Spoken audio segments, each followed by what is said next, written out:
அடிச்சிடலாம். தள்ளி போங்க. இப்போ நம்ம வந்து ஓரியோவை அரைக்கணும்.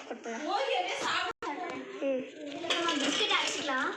பிஸ்கெட் ஒன்று கீழே விழுந்துச்சு. கட்டுன்னு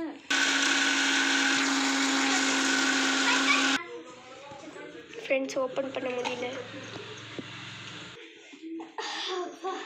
ஓப்பன் பண்ணி வச்சு அப்படியே பவுடராக பறக்குது பாருங்கள். உள்ளே பாருங்கள், நல்லா அரைஞ்சிருச்சு ஃப்ரெண்ட்ஸ். நல்லா இதை நம்ம இப்போ ஒரு கப்பில் ட்ரான்ஸ்ஃபர் பண்ணிக்கலாம். கட்டணும். அவங்க அழகாக குக் பண்ணுறாங்க. உங்கள் மூஞ்ச கொஞ்சம் காமிங்க. நல்லா பவுடராக அரைஞ்சிருச்சு.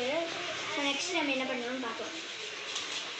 நம்ம பண்ணி வச்ச இந்த க்ரீமில் கொஞ்சம் பாலை சேர்த்துக்கலாம். நாங்கள் இவ்வளோ பால் சூடு பண்ணி வச்சுருக்கோம், சேர்த்துக்கலாம். ஸோ ஆட் பண்ணியாச்சு. இப்போ நம்ம இதெல்லாம் மிக்ஸ் பண்ணிக்கலாம்.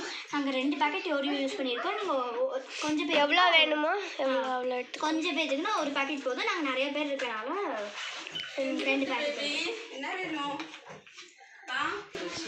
காய் ஸ்பூன் வச்சு பண்ண முடியல, நல்லா கையிலே பண்ணிட்டேன்னா. ஸோ நல்லா பிசைஞ்சாச்சு. ஸோ நம்ம நெக்ஸ்ட்டு லாஸ்ட் லெவலுக்கு போயிடலாம்.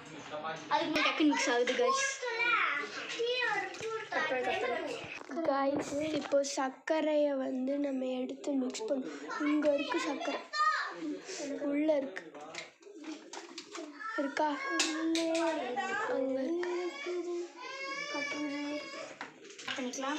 சர்க்கரையை ஆட் பண்ண போகிறோம். 2 டீஸ்பூன் ஆட் பண்ணிக்கலாம்.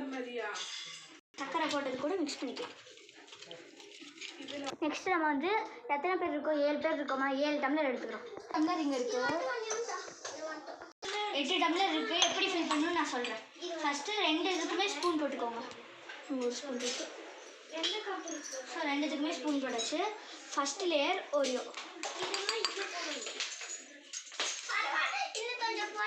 பண்ணிவிட்டு நெக்ஸ்ட் லேயர் இந்த பால் கூட க்ரீமு அதை ஆட் பண்ணிக்கோங்க.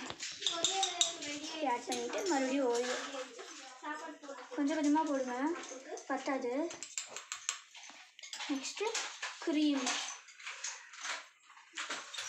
ஓரியோ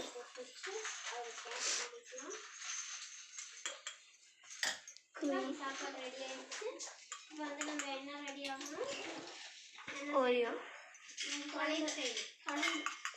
இந்த மாதிரி போட்டே போகணும். நிறைய வரைக்கும் போட்டிங்கனாலும் சரி, இல்லை பாதியில் நிறுத்திட்டிங்கனாலும் சரி. இது அப்புறம் முடிச்சுட்டு ஃப்ரிட்ஜில் வைக்கணும். அவ்வளோதான். Bye guys, Oreo fridge over ஆயிடுச்சு.